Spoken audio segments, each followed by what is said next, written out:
I'm Jen Wigmore. Hello.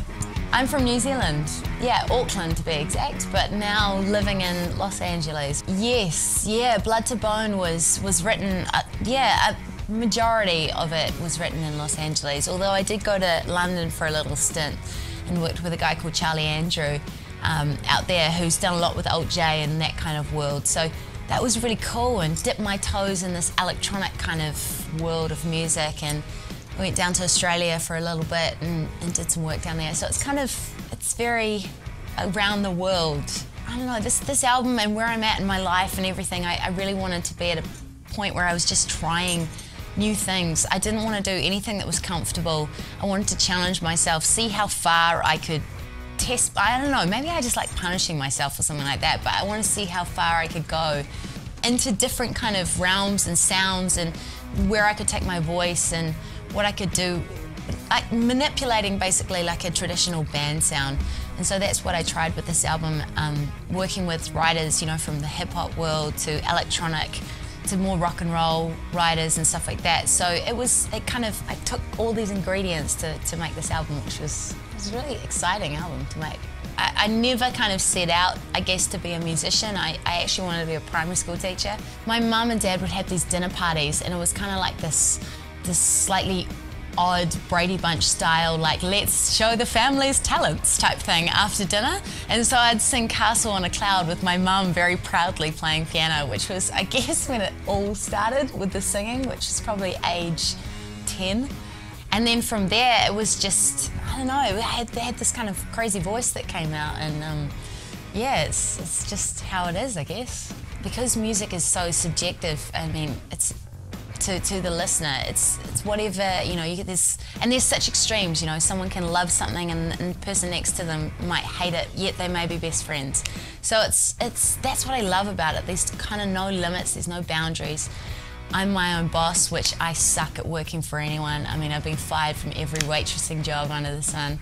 So I don't know, I think it fits with my personality. It's the right job for me. It's very nomadic as well. There's no real, it's impulsive, you never know what's going to happen. Today is completely different to what tomorrow will be, and I like that. I like waking up and not knowing where the day will take me.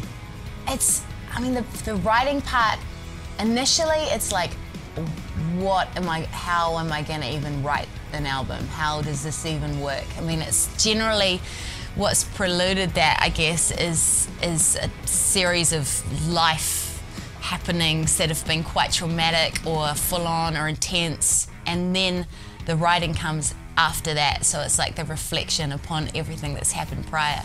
So I guess it's a very therapeutic time, but at the same time it's like, how the fuck do I put all this into words and a melody and a nice little 3 minutes of yumminess?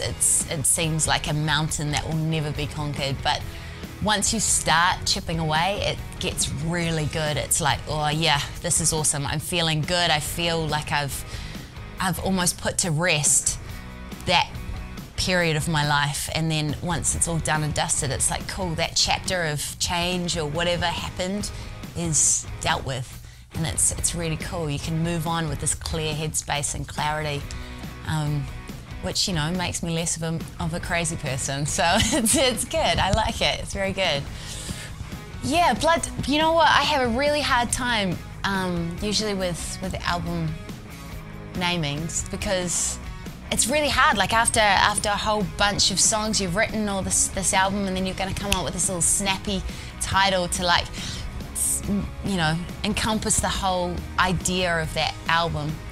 And Blood to Bone was actually the easiest one, because had this idea, this kind of epiphany, I guess, that with Gravel and Wine, my previous album, I kept being told, you know, you've sweat for this record, we need that track that really bleeds for this album. And I wrote this song called If Only, and that was kind of the blood that needed to be on that album. So it was kind of that transition from Blood, which is Gravel and Wine, to Bone, which is, I feel like I've gone that next kind of step with revealing myself, being more, I guess, vulnerable and open with my emotions and getting them down and on paper and in song, you know. honestly, there's so many moments where I'm just like, how am I still in music? I'm 29, how have I come to this point in my life? You know, there's moments where like you just go, what? I'm still doing music and I'm about to play in America? This is just mental. I feel I'm having lots of moments of feeling extreme amounts of gratitude. So playing and touring is really what I'm most looking forward to. So yeah, that's kind of the next 2 years. Hi, I'm Jen Wigmore. Look for me on Last.fm.